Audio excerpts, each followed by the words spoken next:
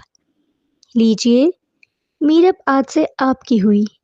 اس کا سامان کیا ہوگا؟ بس چند جوڑے ہیں، وہ آپ لے جا سکتے ہیں۔ ہادی کھڑا ہوا اور تارا بائی کی آنکھوں میں آنکھیں ڈال کر کہا، یاد رکھنا، میں اسے خرید کر اپنا غلام نہیں بنا رہا، بلکہ اسے اس جہنم سے نکال کر اپنی عزت بنا رہا ہوں۔ اگر کبھی بھی تمہاری طرف سے اسے کوئی تکلیف پہنچی تو یہ 50 لاکھ تمہاری موت کا سامان بھی بن سکتے ہیں۔ تارا بائی سہم کر رہ گئی۔ اس نے فوراً اپنے کارندوں کو اشارہ کیا کہ میرب کو تیار کر کے ہادی کے ساتھ روانہ کریں۔ جب تارا بائی میرب کے کمرے میں داخل ہوئی تو میرب سہم کر دیوار سے لگ گئی۔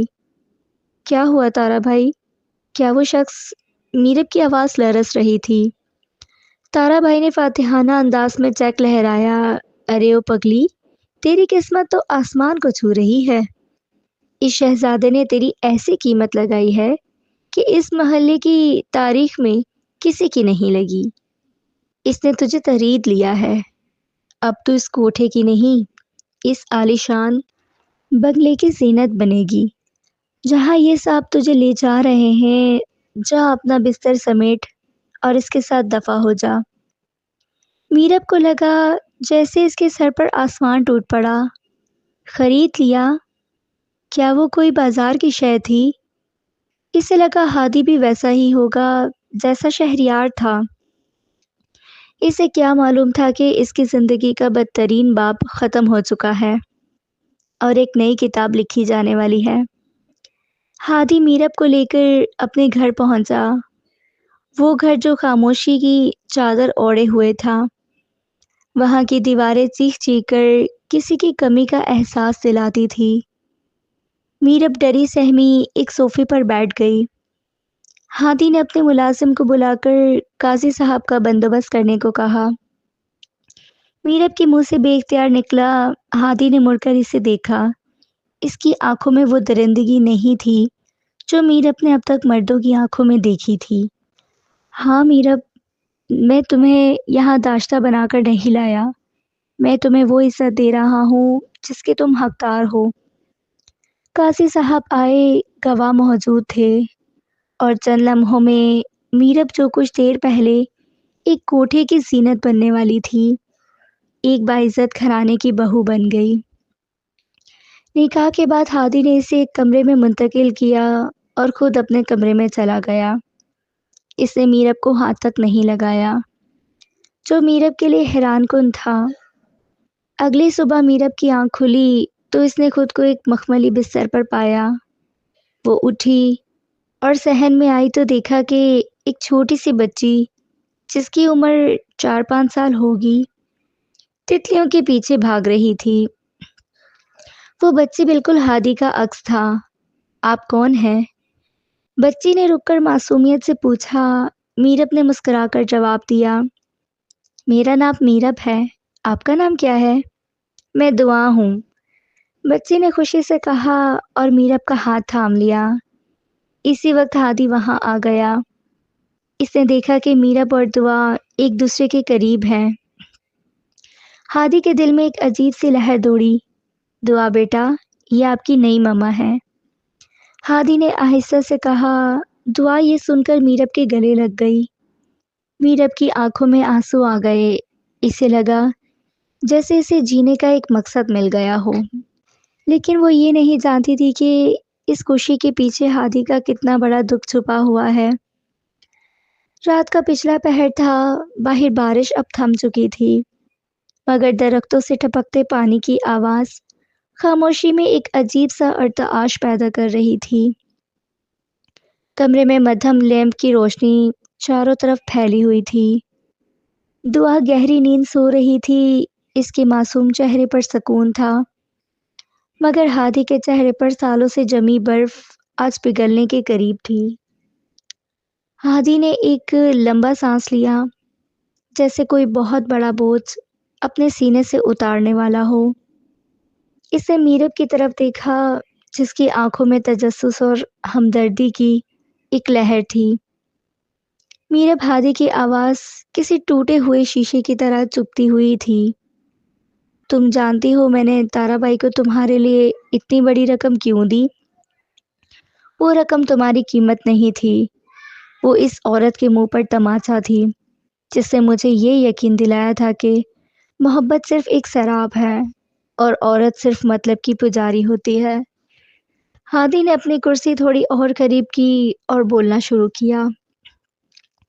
عالیہ دعا کی ماں ہے، وہ میری محبت ہی نہیں، میرا غرور تھی۔ میرب میں نے اسے وہ سب کچھ دیا جس کا کوئی تصور نہیں کر سکتا۔ اس گھر کی ملکہ بنایا، اسے اپنی ہر سوچ میں شریک کیا، مگر اسے شاید وہ سب کچھ کم لگتا تھا۔ وہ ایک ایسے انسان کے ساتھ تعلق میں تھی جو میرے ہی کاروبار کا حصہ تھا۔ وہ شخص جسے میں نے اپنا دوست سمجھا، وہ میری پیٹھ پیچھے چھرا گھونپ رہا تھا اور عالیہ اسے میرا لہو فراہم کر رہی تھی۔ ہادی کی آنکھوں میں سرخی اتر آئی، جیسے وہ منظر آج بھی اس کے سامنے ہو۔ ایک رات جب میں گھر واپس آیا تو وہ اپنے فون پر اس سے باتیں کر رہی تھی اور میرا مذاق اڑا رہی تھی۔ وہ کہہ رہی تھی کہ ہادی ایک بے جان اور بورنگ انسان ہے جو صرف ذمہ داریوں اور اخلاق کی باتیں جانتا ہے، اسے عیاشی اور زندگی جینے کا فن نہیں آتا۔ وہ عورت جس کی پاکیزگی کی میں قسمیں کھاتا تھا، وہ میرے ہی بستر پر بیٹھ کر کسی اور کے لیے سجنے سنورنے کے خواب دیکھ رہی تھی۔ میرب کا دل ہادی کی حالت دیکھ کر ڈوبنے لگا۔ ہادی نے بات جاری رکھی، جس دن اسے پتہ چلا کہ میں سب جان چکا ہوں، اس نے ذرا برابر بھی شرمندگی محسوس نہیں کی۔ اس نے دعا کی طرف ایک نظر بھی نہ دیکھا۔ وہ معصوم بچی جو اسے مما کہہ کر پکارتی تھی، اسے ٹھکرا کر وہ اس شخص کے ساتھ بھاگ گئی۔ اس نے مجھ سے کہا کہ ہادی تم بہت اچھے ہو، مگر تمہاری یہ اچھائی مجھے دم گھٹنے پر مجبور کرتی ہے۔ اس دن سے میرا عورت ذات پر سے اعتبار اٹھ گیا تھا۔ مجھے لگا کہ اگر ایک معزز گھرانے کی عورت ایسا کر سکتی ہے تو وفا دنیا میں کہیں موجود ہی نہیں ہے۔ ہادی نے میرب کا ہاتھ تھام لیا، اس کے ہاتھ لرز رہے تھے۔ جب میں نے تمہیں تارا بائی کے اس کوٹھے پر دیکھا تو میں نے خود سے ایک شرط لگائی۔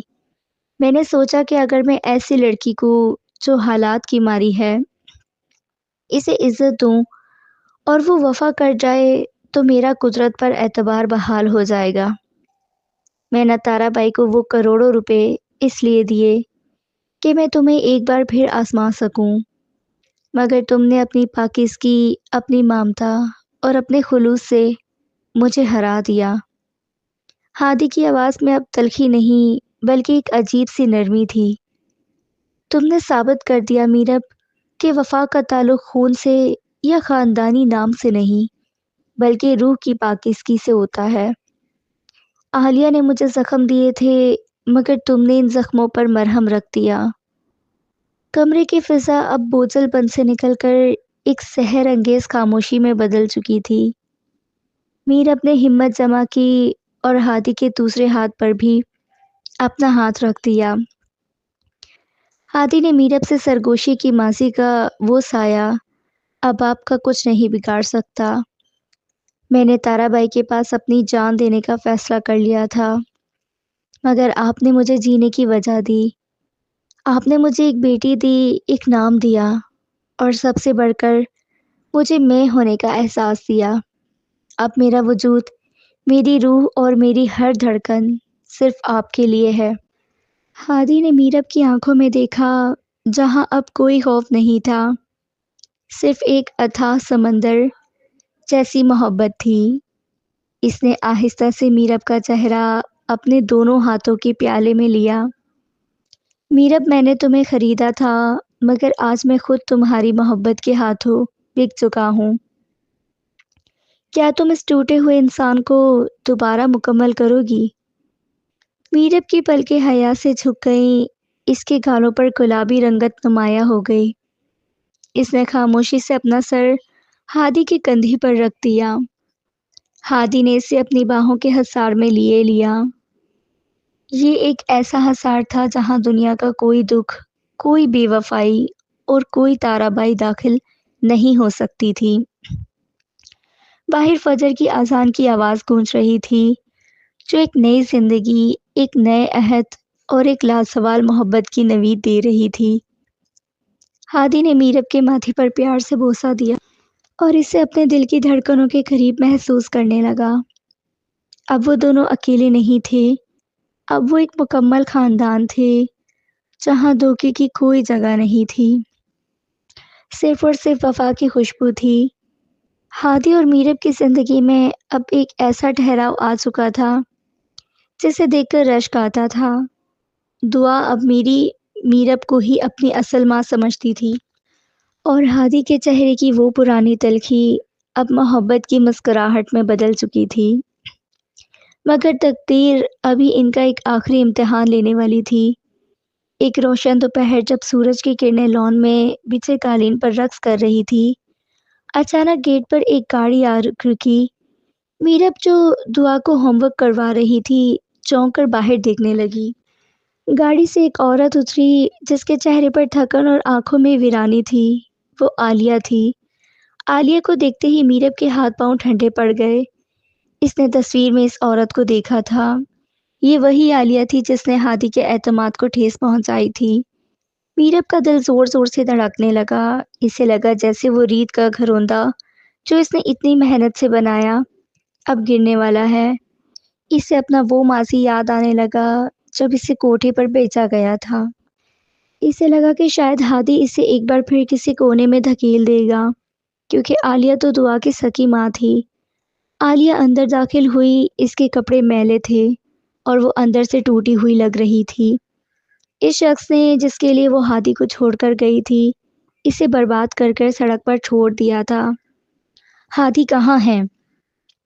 عالیہ نے کانپتی آواز میں میرب سے پوچھا۔ اس کی نظر جب دعا پر پڑی تو اس نے اسے گلے لگانا چاہا، مگر دعا ڈر کر میرب کے پیچھے چھپ گئی۔ ماما، یہ آنٹی کون ہے؟ دعا کی آواز نے عالیہ کے جگر کو چیر دیا، مگر میرب کی روح کو تھوڑا حوصلہ دیا۔ اسی لمحے ہادی دفتر سے واپس آیا۔ عالیہ کو اپنے گھر میں دیکھ کر اس کے چہرے کے تاثرات پتھر کی طرح سخت ہو گئے۔ وہ ساکھ کھڑا رہا، اس کی آنکھوں میں نہ کوئی ہمدردی تھی اور نہ ہی کوئی تڑپ۔ ہادی، مجھے معاف کر دو۔ عالیہ ہادی کے قدموں میں گر پڑی۔ میں بھٹک گئی تھی، اس شخص نے مجھے دھوکہ دیا، میرے پاس کچھ نہیں بچا۔ ہادی، مجھے اپنی پناہ میں لے لو، میں دعا کی ماں ہوں، اس کے واسطے مجھے معاف کر دو۔ میرب دور کھڑی آنسو بہا رہی تھی، اسے یقین تھا کہ ہادی کا دل پگھل جائے گا، مگر ہادی نے پیچھے ہٹ کر عالیہ کا ہاتھ اپنے قدموں سے ہٹایا۔ عالیہ، تم نے جس دن سے گھر کی دہلیز پار کی تھی، تم نے اپنا حق کھو دیا تھا۔ ہادی کی آواز پوری عمارت میں گونجی۔ دعا کی ماں وہ نہیں ہوتی جو اسے جنم دے کر تنہا چھوڑ جائے۔ دعا کی ماں وہ ہے جس نے اسے اس وقت سنبھالا جب اسے سب سے زیادہ ضرورت تھی۔ ہادی نے میرب کی طرف اشارہ کیا جو سہم کر ایک طرف کھڑی تھی۔ یہ ہے میرب، میری بیوی اور اس گھر کی عزت۔ جس کوٹھے سے میں اسے یہاں نکال کر لایا تھا، وہاں سے اسے اس کے اپنوں نے بیچا تھا، مگر اس نے کبھی وفا کا دامن نہیں چھوڑا، اور تم نے تو محل میں رہتے ہوئے بھی میری پیٹھ میں چھرا گھونپا۔ ہادی نے سرد لہجے میں کہا، میرے دل میں تمہارے لیے اب نہ نفرت ہے اور نہ ہی جگہ۔ میں نے تارا بائی کو ایک خطیر رقم دی تھی میرب کو پانے کے لیے، کیونکہ میں جانتا تھا کہ سونا کیچڑ میں ہوں تو بھی سونا ہی رہتا ہے، مگر تم نے تو ہیرے کی قدر کھو دی۔ ابھی اسی وقت یہاں سے چلی جاؤ، اس سے پہلے کہ میں پولیس کو بلا لاؤں۔ عالیہ روتی پیٹتی وہاں سے چلی گئی۔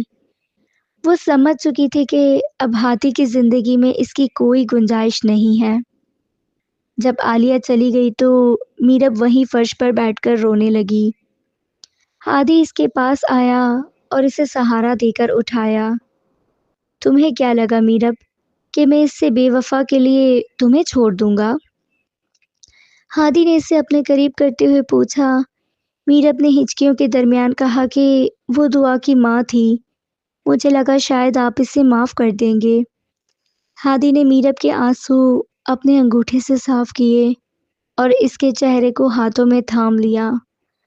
عورت وہ نہیں ہوتی جو صرف خوبصورت ہو، عورت وہ ہوتی ہے جو گھر کو سکون دے۔ تم نے میرے اجڑے ہوئے چمن کو مہکایا ہے میرب، تم میری وہ جیت ہو جس پر مجھے ناز ہے۔ باہر چاندنی پھیل رہی تھی۔ ہادی نے میرب کا ہاتھ تھام کر اسے لان کی طرف لے گیا، جہاں رات کی رانی کی خوشبو فضا کو بوجھل کر رہی تھی۔ اس نے میرب کو اپنی باہوں کے حصار میں لیا اور اس کے کان میں سرگوشی کی کہ آج سے تم صرف دعا کی ماما نہیں ہو، تم میری کل کائنات ہو۔ تارا بائی کو دی گئی وہ رقم میری زندگی کی بہترین انویسٹمنٹ تھی، کیونکہ اس کے بدلے مجھے تم مل گئی ہو۔ میرب نے ہادی کے سینے پر سر رکھا تو اسے دنیا کی تمام خوشیاں مل گئیں۔ اب وہاں کوئی خوف نہیں تھا، کوئی عالیہ نہیں تھی اور نہ ہی کوئی تارا بائی، صرف دو روحیں تھیں جو ایک دوسرے میں ضم ہو چکی تھیں۔ ہادی نے جھک کر میرب کے ماتھے پر ایک طویل بوسہ دیا اور اس پل ایسا لگا جیسے کائنات کی تمام روشنی ان دونوں کے گرد سمٹ آئی ہو۔ زندگی کی دھوپ چھاؤں میں وفا جیت گئی تھی اور بے وفائی ہمیشہ کے لیے اندھیروں میں کھو گئی تھی۔